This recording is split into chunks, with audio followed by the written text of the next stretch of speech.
All right, this is the third episode of For the Record with Jazzy Lowe, and I have today three guests who I admire, all Memphians, of course.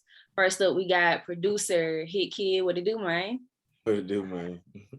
We also got a musician, Marco Parve. You're a musician and a label owner, right? Mm-hmm. And then I do want to mention that Hit Kid just launched his label as well, Count South Records. Congratulations on that. Thank you. And then last but not least, we have the Honorable Tino, who is a writer, a comedian, and you're a filmmaker as well. Yeah, and he also is the king of TikTok, so don't let him be like modest on this journey.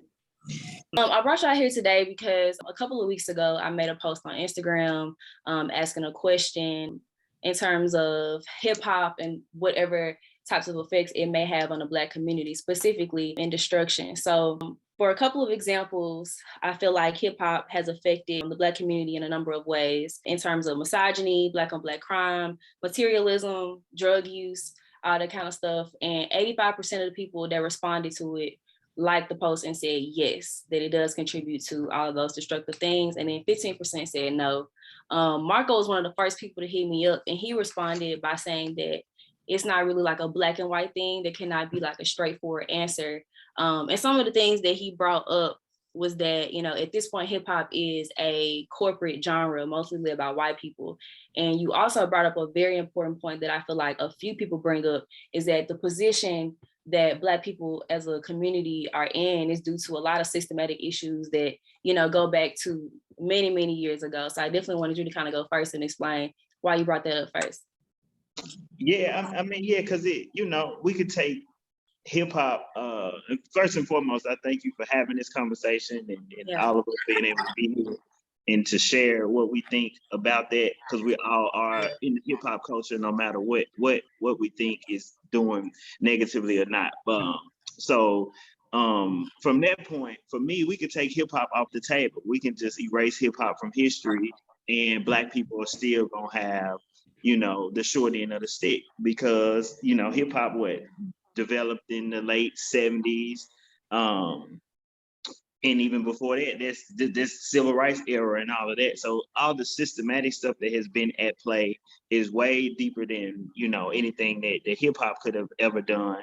Now this not to say that hip hop artists don't have a responsibility for certain things they talk about or certain images that they portray, but even that is involved in a systematic paradigm or program that they want us to be living in. So that's, we could start there for me, but like that's kind of how I see it. So what do you think, in what way do you think hip hop does play a role?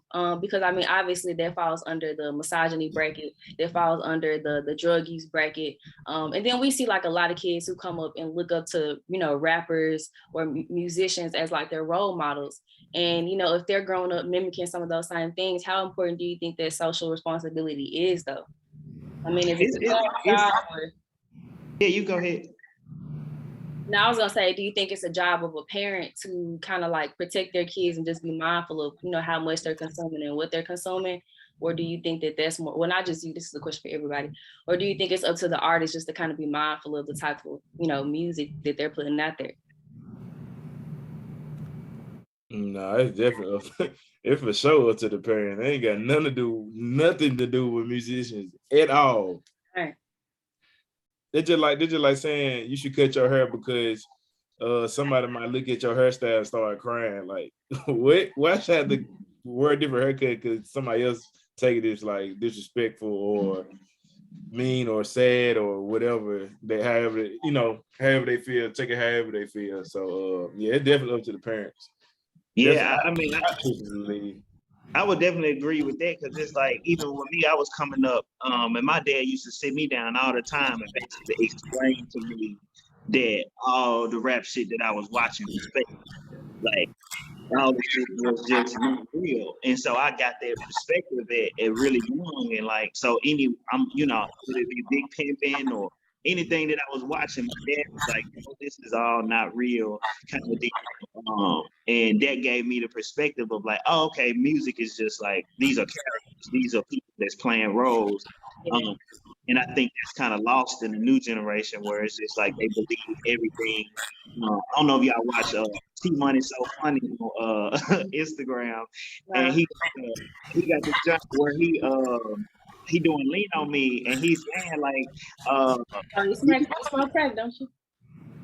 yeah, he doing this, and he like these kids dumb as hell because they don't know that these rappers be out here capping all day every day, and it's just so funny because it's a real statement, and it's like you were saying, like the parents got to be involved in that to really explain what's happening. So, do you think that like sometimes the influence of these rappers can also be more influential than the parents though? Because I mean, you got like young people who aren't necessarily from the hood that kind of grow up to be like the caricature of what these people are like, and they like legit act like them, talk like them, and ain't even seen the hood. You know what I'm saying? So what about people that end up like that?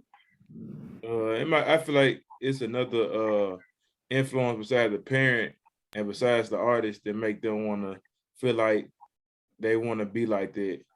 Like they might have met a couple of friends at school that that they kind of get influence from. So they also listen to the same people that makes them want to be like them. So let's say like their favorite artist is Big D, and all the friends that they hang out at school listen to Big D, and they looking at their friends like, this look kind of cool. I want to kind of, I like this. Let me try to look like Big D. And, they just like, yeah, man, we need to go get the shirt.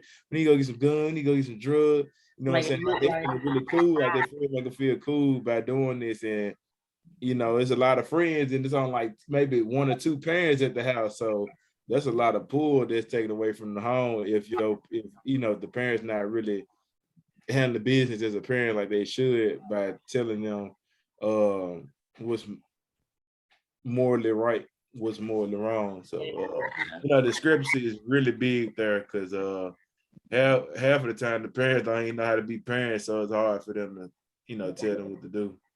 I wonder if you, Tino, what's your perspective on this based on what we've said so far? I know we kind of touched on a couple of things, the systematic part of it, the influence that it may have on kids, but like, where are you with it? Well, I'm going to say, when you ask a question like, does hip hop contribute to the issues and the discussion of the community? I'm of the stance that if you aren't doing things to help the community, you're doing things to hurt the community. And if the culture, rap culture, if it's regulated and promoted mostly by white people because you're not getting famous on your own, the days of, selling mixtapes in your hood or developing a fan base are over. You know what I'm saying? You have to have someone like Gucci Mane or Gotti or someone else come get you. And they're not working for themselves. A white man is in their pockets. And do you think that these white companies want people to act better and not promote this dope boy aesthetic and this music that makes them rich and messes up? Of course not. So at a certain point, I feel like when you ask the question, does hip hop negatively affect the black community? Most people are going to say no, because you're not going to ride down the street to Pooh Shiesty and feel like hitting a lick. But if you're already in a situation where you're not mentally well, or you don't have good conflict resolution, and all the music you listen to is reaffirming these negative thoughts you have, and of course your family situation isn't good, and you don't really have parents in your ear that can say things to you, because with poverty being so high here, most people are working all the time, and so the loudest voice in these kids' head is not their parents. So I feel like it's really impossible to say that hip hop isn't contributing to the destruction. Now, is it causing it? Is it the sole reason? Of course not. There are many, many factors at play, but you have to call a spade a spade. That's right. And then I also think, like, I always question, like, why do we as people champion that type of music? Like, why is sex what sells? Why is drug use what sells? You know what I mean? I think maybe it's because since we are in a place mentally where, as Black people, we're working all the time, and we feel like we have to do so much from balancing work life. Well, this is humans, period. But I just mean, like, of course, Black people have issues that other races don't have to deal with. So listening to this type of music, I guess, kind of like a getaway where we don't have to think about this kind of shit. You know what I mean? I'll say my personal stance on that is every single city has their own culture, has their own thing they gravitate to. So what's the popular thing in Houston right now? Megan Thee Stallion. And who put Houston rap on the map? Uncle Luke. And what was Uncle Luke known for? Don't stop, pop that. You know what I'm saying? So that's why that's the coolest thing right now. How is Memphis hip hop on the map? 3-6 Mafia. What was 3-6 Mafia talking about? Definitely not anything that's helping anybody. So we put ourselves in a position where in the Memphis art scene, Memphis rap scene in general, because that's the most popular thing. Ain't no jazz, blues, gospel. Ain't nothing getting more clicks than rap music. We've placed ourselves in the position of taking in this trap thing for 30 years and nothing else. There's no room for innovation. There is no room for creativity. There is no room for any type of consciousness. We want that dope boy aesthetic, and we want Boomer 808s, and that's it. Don't play nothing else in the club, or I'm gonna throw up. Yeah, I mean, I wouldn't say 3-6.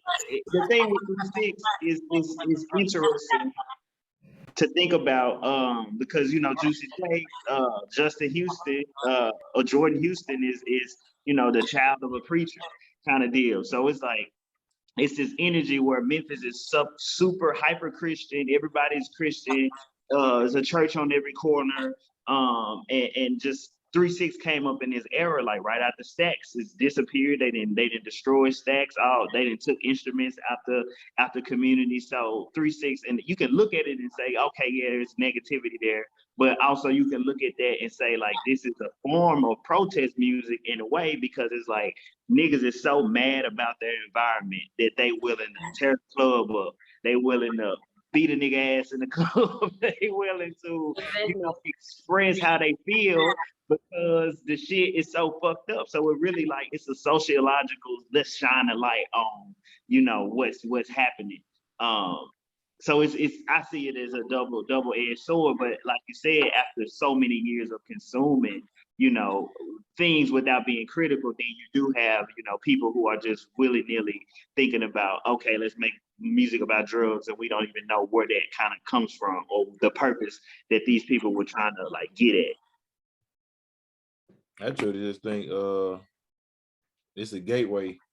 So people who ain't really in the streets, but we got some secondhand experience from it, just being from Memphis. So when we hear the music, it's just a good way to take what's going on around us. So that's how it was for me. It was like secondhand to me. So it's really kind of hard to say that because I ain't listen to all that conscious music. I can from an artistic standpoint, I can listen to it like that, but I'd rather hear about like killing and drugs and all that.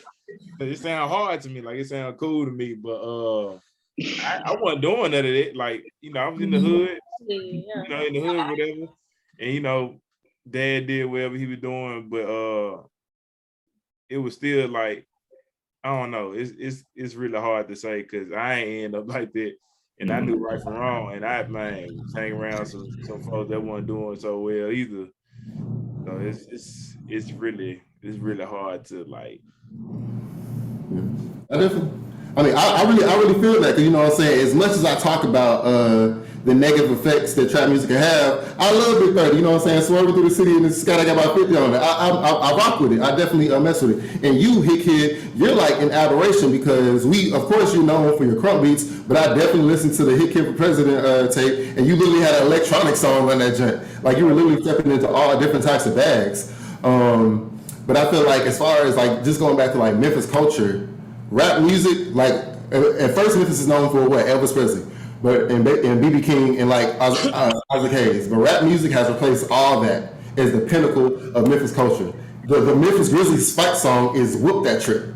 So at the end of the day, like we're bigger than any honky tonk music or Bass Pro Shops or anything like that. Anything else going on in Memphis. And when you look at that, what's at the forefront, what's the coolest thing out, what's the most popular thing out, you have to think about who are the loudest voices that we have as a community. You have to think about the fact that there's no contrast. It's one thing. The loudest voices you have is whoever's popping, you know what I'm saying? Moneybag, Big 30, Double O, Pooh Shiesty. These are the loudest voices we have. So subconsciously, you're going to put these words on a pedestal. And of course, you know what I'm saying, me and y'all, we can have common sense. But as a community, you start to use these words and these songs as a like a barometer to measure values. So you feel me? So like as a community, what do we value? You know what I'm saying? Getting money, being a real nigga, things like that. So it's to the point where if you don't have a father in your life, you don't really, no one taught you how to be a man. All you know is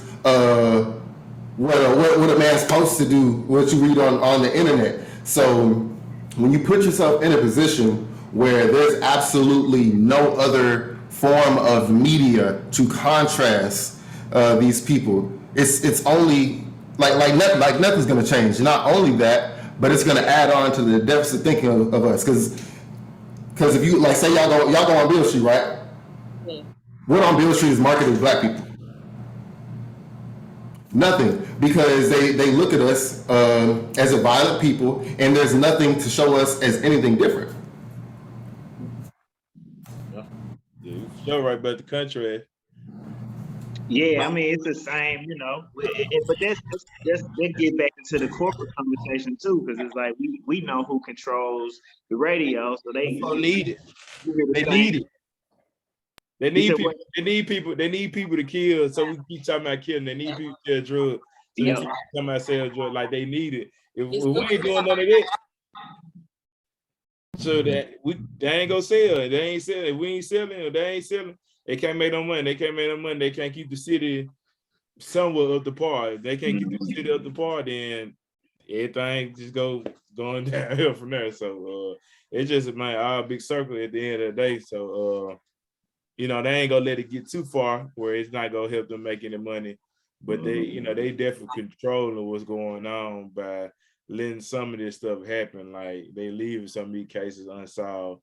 They post certain things in the news media to put on a facade like this was really going on. And y'all definitely know that. Like they putting fake articles on some of my friends. It might be some like aggravated assault charges, but it's how it's presented to the public like, hey, this was going on, but actually that is really not. But they got to make it look like that. So it just kind of keep that installed in the community, like this is what we represent. We represent this, but then they turn around talking about we need to stop the violence and all that. Yeah. That be capped. That's the small little country that they try to do to help it feel balanced, but it really don't be balanced though. It's just like I said, it's just a facade to make it seem like we really like they really helping in the community, like that's their role of like trying to bring down the crime rate and all that. Yeah, I ain't trying to hear none of that. I feel like people like me and other big artists or whatever you do, wherever you have your hands in, big entrepreneurs, whatever. But I'm talking about black people. We have like the leverage. I know I can start to see the leverage that I have. Like, I'm a very notable person. So, the more progress I get, the more I'm trying to get my hands, or the bigger the network I'm trying to get. So it's meet new people. I better learn some new information to be able to bring to the people that listen to my music, or some of my peers that not so in tune with how to help the community. So I take that information, bring them the information, spread the information, show them how to do it, how to get it done. Then we go rebuild. Basically what I'm trying to say is like build a network where I can build better infrastructure in Memphis. So like anybody that talk to me know what I'm on. So some of the people that see all the crunk music or whatever, but I'm really on a whole different level. It just take a certain certain way this still gotta go, because I just can't jump in there and do it, and I ain't got no target market or no type of leverage. You know what I'm saying? That'd be the biggest thing. I see people that be doing like little events, but they ain't got no leverage. You only got 20 people there, and the people that you do have there can't relate to what's going on. Like you can't have 20 white people and they 40 years old, and you trying to stop the crime. Like they not listening to you. Like if they don't like you, they ain't listening to you. So, and I learned that from being a teacher, and I had a major influence being a teacher versus just being a regular person. Like that's another role too. You got classroom teachers that's helping and hurting. Yeah. And man, it's another role to add besides the parent that's causing the fit. Because just all this stuff just tie in, because I keep going on and on, but it's kind of hard to like really put things into words because all the stuff just is very cohesive when you think about it. So yeah, everything just ricochet off each other to man, I don't know. It's crazy.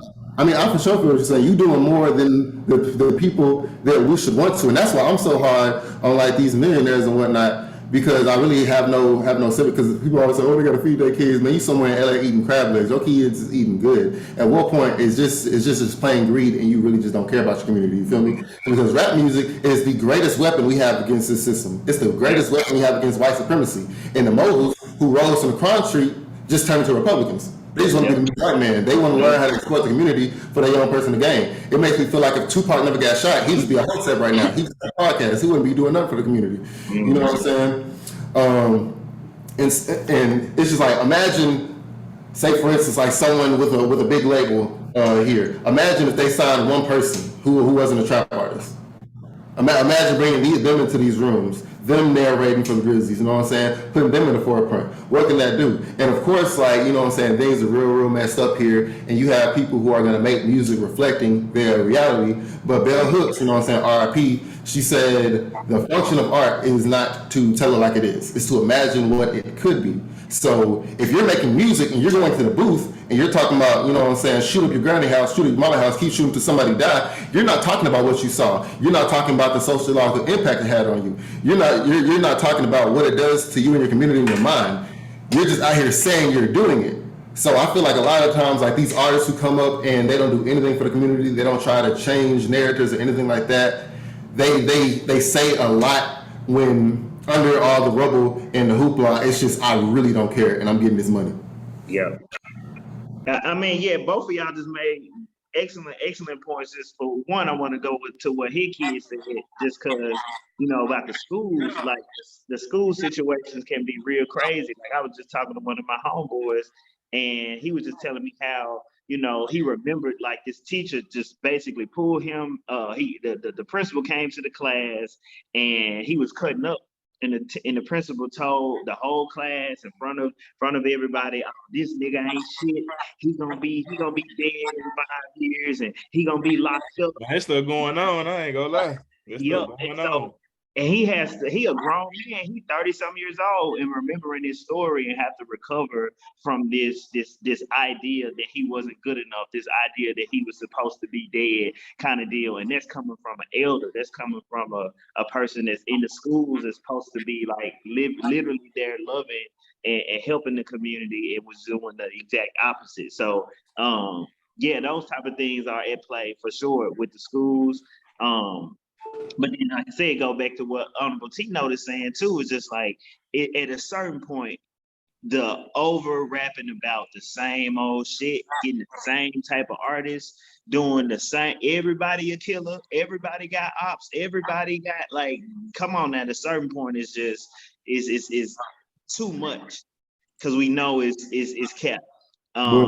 So what do we do with the cap that we know that it is, and how do we push back against that? And there's no just one simple answer, but and I do think the other point that was made, just like the masculinity that it creates, the idea that we all supposed to be gangster, we all supposed to be getting on each other ass, like soon as somebody disrespect you, like you ready to get on somebody ass. Like y'all could tell me, for y'all just as men, if somebody make you mad, the first thing you say, if you really mad, is I kill that nigga. Like, like this, and I say it all the time, and it's just like it's a natural reaction. You just immediately say it, and we gotta like work towards ingraining it out of our brains, because it's like that's the first thing we go to, even if we don't mean it. It's just like so easy to say.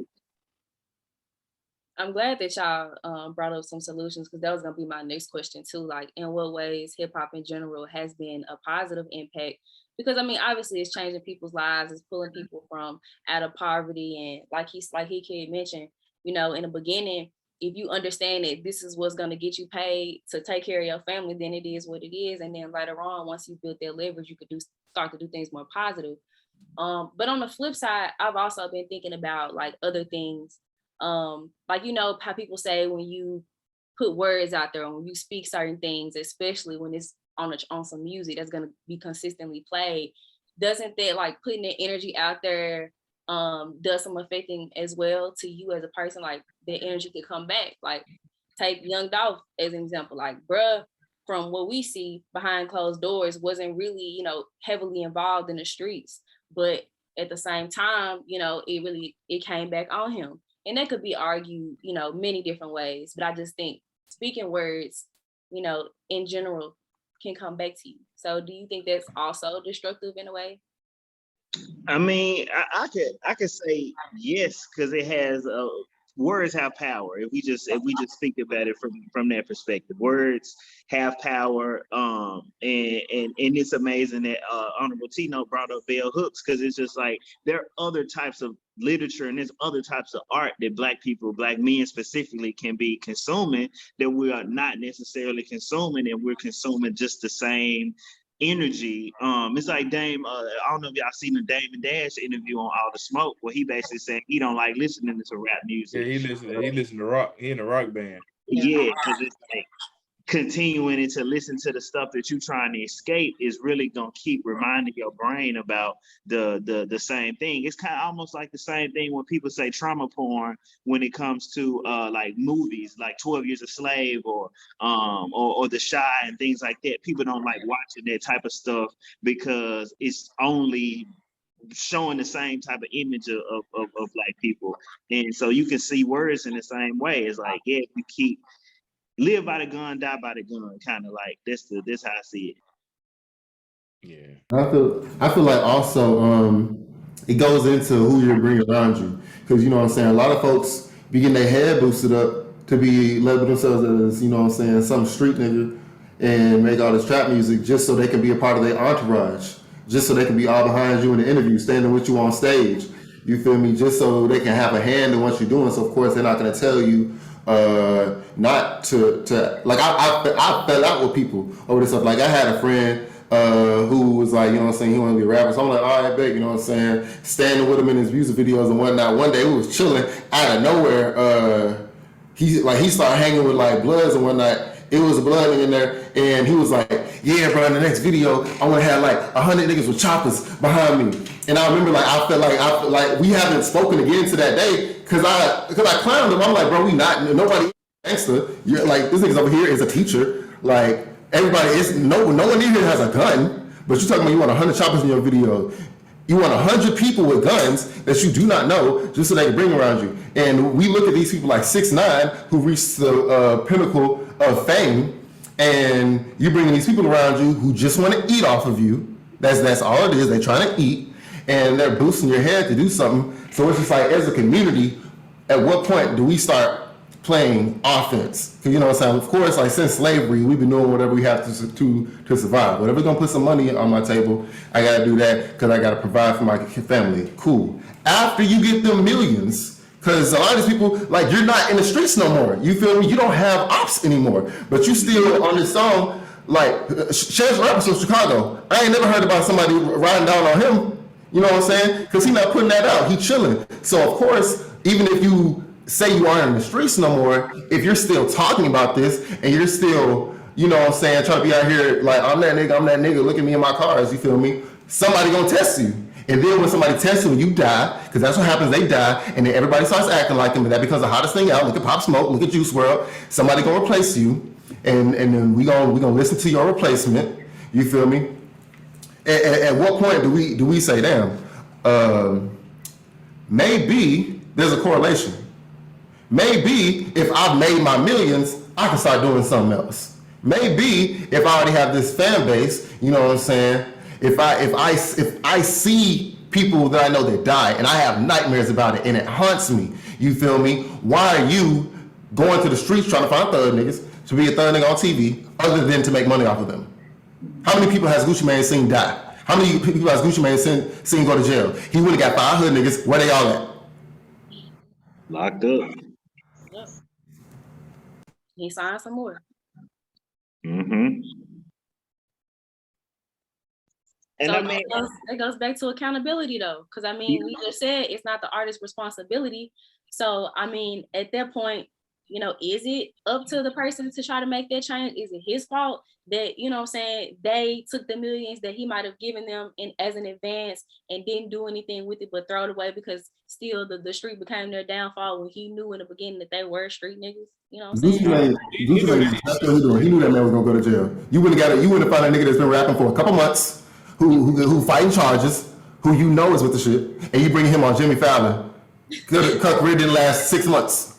He knew what was gonna happen. He knew he was gonna get his streams. He knew that he was gonna be the hottest thing out. He was gonna get all that revenue. And what happened? Gucci Mane popping again. Gucci Mane knew exactly what was gonna happen to them kids. All of them in jail.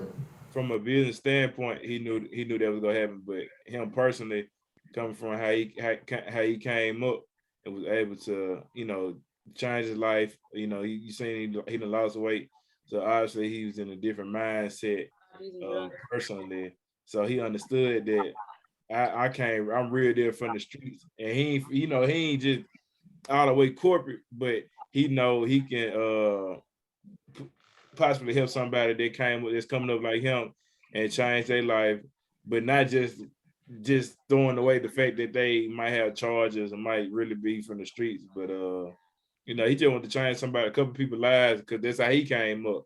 He changed his life from where he was at. He ain't so-called in the streets no more. So that's how I feel like he's looking at some of the artists that, you know, that's in jail right now, unfortunately. But that's my take on it. Like, he ain't gonna get nobody that can't sell. It's pointless trying to get somebody that ain't gonna sell no record. It ain't like I'm gonna get this dude and only change his life and not make no money. Mm-hmm. That's redundant. So yeah, I mean, I agree in a lot of instances, like especially what you're saying just about where Gucci came from. Gucci came from the streets, and I think the main problem is though that we don't get to see examples of the young niggas doing things to really be more like in alignment with things that are positive for the community. We Like, see yeah, we see like Gucci Mane with his wife and like with the fitness. We see 2 Chainz doing stuff, but all these niggas is 40 plus. Yeah. All these niggas is pushing 50. So it's like at a certain point, you know, we see them old heads doing that, but the young dudes is like, I don't really care about none of that. So it's really more so we got to be able to see more examples of people in between young people, 24, 25, 26, you know, doing things that's slightly more positive. Like, niggas used to laugh at me. I've been married since I was 22, and it was just like, man, nigga, I don't want none of that, bro. I'm trying to be out, nigga, you lame. Like, I'm trying to be out here with these bitches and all of that. And so it's just more so, I just think we need more examples of like younger people taking strides to do the positivity in their life without having to go to jail, without having to, you know, lose everything. Because the OGs are setting some examples. It's just, I feel like the young generation don't want to listen to them because it seems too far away for them to like make it make sense. Like I said, it like people out like in our era or just, you know, peer group, they don't have no leverage to tell nobody. Or they not at that point, they're not even doing what Gucci Mane and 2 Chainz doing now at the age. So it's how I finna tell their homies like, hey, we need to get together at that age. Like, ain't nobody thinking about that, but I know me. Like, if you came to my studio session or you just hang around me, you know what's going on. Everybody know I'm married. I got a real life family. So I care myself so I can spread that energy with people I work with. Like, I ain't work with some people that's nerds, some real gangsters, some folks that want to be gangsters, all this. So, but they know what I'm on, not always. And I know I got the lyrics to be able to install some of that. Like, I was over Blockhouse one day and I was talking to my home for about 2-3 hours about like, he's like, bro, I don't want no, I'm trying to have plenty of them. I'm like, bro, hey, that's what you want. But I was explaining the pros and cons of like, you know, being married and 1,500 people, and it's hard. It's hard. I ain't gonna lie, it's really hard because everybody I deal with most likely like bachelors, so they in the street. So but I know I'm in a point where I'm starting to have some influence, like to get people to be, you know, it's cool to be regular. It's cool to be you know, be a human. Like y'all see the type of music I make, whatnot. But I don't carry myself. I don't be rocking no chain and telling nigga come take my jewelry. You know what I'm saying? You don't see me posting no gun. You don't see me posting no drug. Y'all just know the type of music I make. People that know me in person, they know how I carry myself, but they know the type of music I make. So that's all I can really say. But on the flip side, I really like doing my job as a creative to explain and just give people some knowledge or just my experience from like being how I feel like everybody else should be. I don't think everybody should be married or whatever, but you do have a role in front of these kids and stuff. Like you're a role model, so you have to carry yourself a certain way. That don't mean just start making music that ain't you. Yeah. But just what I'm saying, just know that it's not your responsibility, but just know that it's like people looking. You are influential, whether you bad or good. Yeah. Because you can learn from somebody that's good, you can learn from somebody that's bad. And a lot of people just don't have no morals either. So yeah. A lot of people don't have morals because a lot of times we get all our values from the worst voices we could possibly get them from. But my personal feeling is like I'm a part of this creative collective you might have heard them called Unapologetic. Memphis culture ain't gonna change. It's never gonna change until people like me, people like Jazz, people like Marco, people like you, Hit Kid, get the national attention that they deserve. People who are actual, creatives and artists that want to talk about, something else. Because the way that these rap moguls, Gotti, Gucci, whoever else, Dame Dash, whoever, look at black people, they look at them as cattle, and they look at black people with the same deficit thinking that these businesses do. That's why when the people come to your hood to set up businesses, they just gentrify it. They don't look and see how the community is using it and how the community could get something because they don't think that they're going to make money off of that. They're thinking about how can I make the biggest dollar right now. That's where these innovation districts come from. When you start seeing all these apartment buildings and all these businesses look the exact same, and they're kicking people out of the neighborhood. You know what I'm saying? So you look at somebody like Gucci, you say, okay, for sure, he was trying to get money. That's why he got these people. It was a smooth business decision, and he changed his life. What about Gucci changed other than the fact that he's not fat no more? Because from the point that he got famous to the point right now, nothing has changed about Gucci except he lost his titties. That's literally it. You feel me? Because you look at him. He went to jail over and over and over and over and over again. You feel me? He had near death situations. He saw people, lose their life. But since he knows that he's in the white man's pocket, because that's what it is. He knew I gotta go find some trap sounds so I can put them all in the studio, put some chains on them, and I can make a whole bunch of money off these folks. And that's like it's not the core issue, but it's a huge issue just in our community, period. Because they don't look at anything else other than the Lil Durks and the NBA Youngboys and the Nardo Wicks of the world.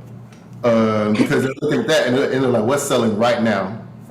I need that. I know plenty of people who are in the music industry space, and they'll be talking to different A&Rs and label heads and executives, and they say, oh, you know what I'm saying, tell me about some talent, within the city. And they tell them talent within the city because there's a lot of talented people here. There's a lot of people making great music that aren't killing nobody. They tell them about these people, but they know it's not gonna sell, which is wild to me because how do we know something's not gonna sell? And no one's ever really tried. And I'm trying to think of anybody who's came out of Memphis, doing music other than like who was the last person? Like Isaac Hayes?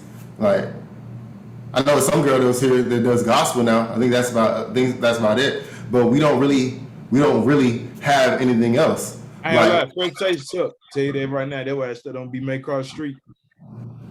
Like they don't when I look at something, it just don't be presentable, or people just not in the right. You just don't have the right target market, or you're not going to the right target audience. Why are you trying to sell your music to people who listen to Push and you make gospel?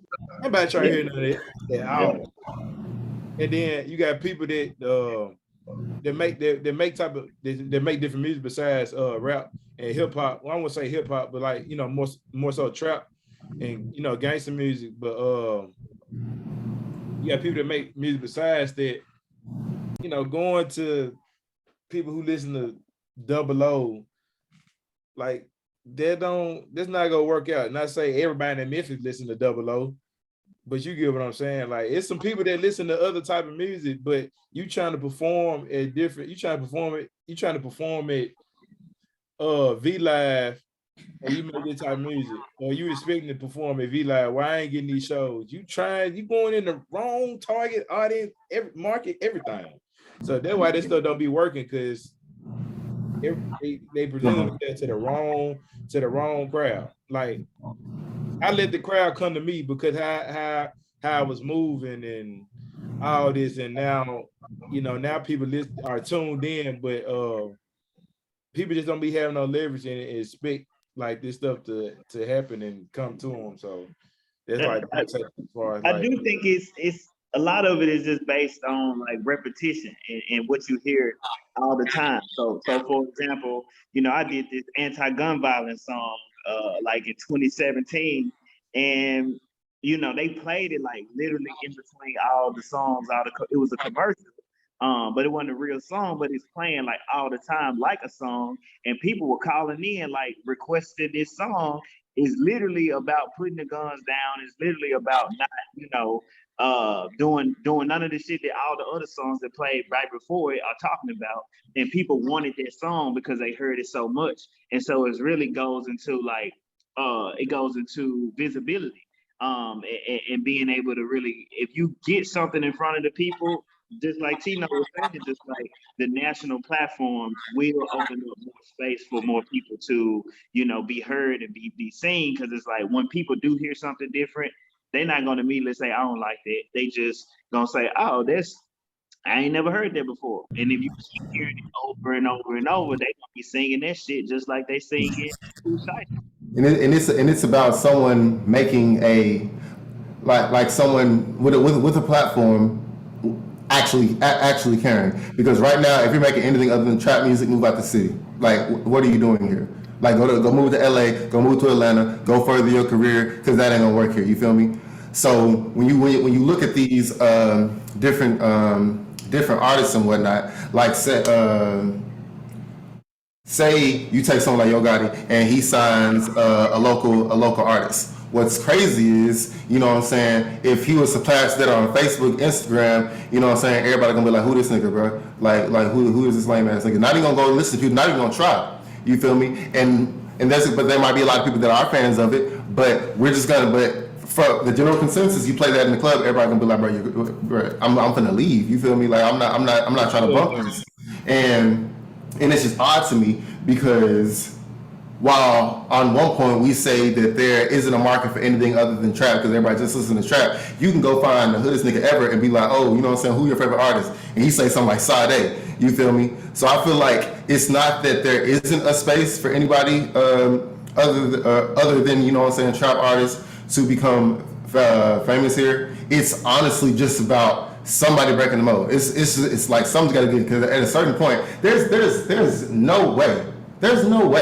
You know what I'm saying? 30 years, all we produce is, you know what I'm saying, trap music. That's all Memphis is known for. It's no way. Ain't nobody broke the mold.